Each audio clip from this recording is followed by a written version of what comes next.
छोटे रे उमरिया में गवाना करा के हो गवाना करा के ए अइला राजा हमके घरवा बुला के हमके घरवा बुला के छोटे रे उमरिया में गवाना करा के ले अइला राजा हमके घरवा बुला के दिहल जे खाऊ सुखत नइखे हमर फाटत तो ढुकत नइखे हमर फाटत तो हर घुसत नइखे हमर फाटत तो हर ढुकत नइखे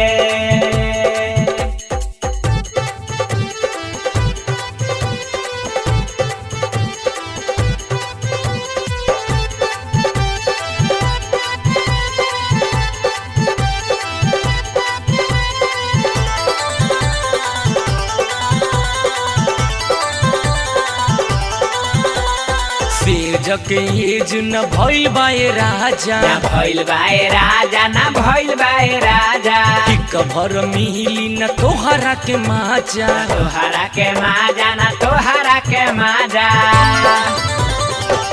जके एज न भइल बाए राजा टिक भर मिली न तोहरा के माजा से जिया पे खून रुकत नइखे हमर फाटत तो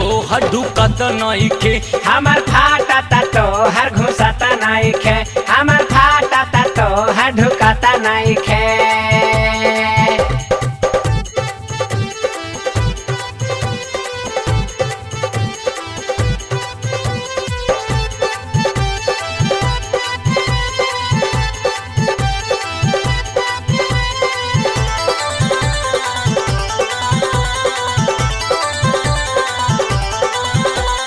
राइटर दीपक दीपू मान हमर बतिया हो माना हमर बतिया सिंगर हिमांशु हो फेरी दाना नथिया फेरी दाना नथिया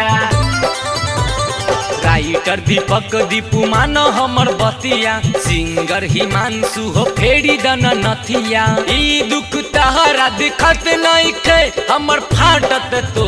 ढुकत नइखे हमर फाटत तो हर घुसत नइखे हमर फाटत तो हर ढुकत नइखे कैसा निर्दयी मरद बाड़ा हो जाए मटी लगन।